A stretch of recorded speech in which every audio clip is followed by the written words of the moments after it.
एक ऐसा देश जिसकी मिट्टी में शौर्य की खुशबू है, जहां हर कण में किसी न किसी वीर का इतिहास समाया है। ये कहानी है उस राजपूत वीर की जिसने अपने लहू से इतिहास लिखा, जिसने अपने शरीर के हर जख्म को शौर्य का ताज बना दिया। ये गाथा है महाराणा संग्राम सिंह, जिन्हें दुनिया जानती है राणा सांगा के नाम से। सन 1482 मेवाड़ की धरती पर एक ऐसा पुत्र जन्म लेता है जो इतिहास में अमर होने वाला था। राणा सांगा महाराणा रायमल के पुत्र थे और बचपन से ही युद्ध कला में निपुण थे। घुड़सवारी, तलवारबाजी, युद्ध नीति, हर क्षेत्र में वे अद्वितीय थे। लेकिन राजपाट का मार्ग आसान नहीं था। सत्ता संघर्ष में अपने ही भाइयों से संघर्ष करना पड़ा, लेकिन उनकी वीरता और रणनीति ने उन्हें मेवाड़ का सबसे योग्य उत्तराधिकारी बना दिया।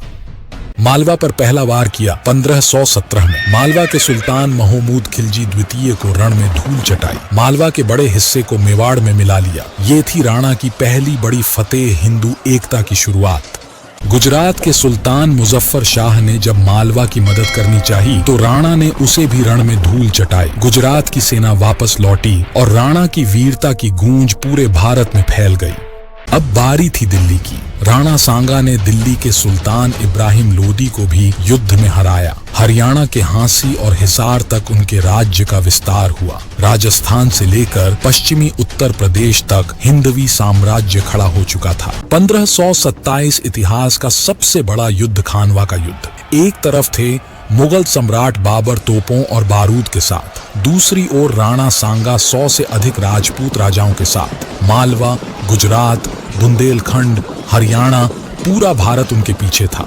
राणा ने युद्ध का मैदान थर्रा दिया, पर बाबर ने छल और तोपों से युद्ध जीता और राणा अपने ही साथियों के धोखे से घायल हुए, मगर वो हार कर भी अमर हो गए।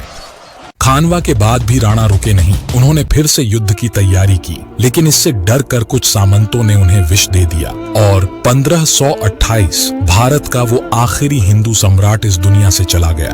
राणा सांगा सिर्फ एक योद्धा नहीं, एक सपना थे, अखंड भारत का सपना।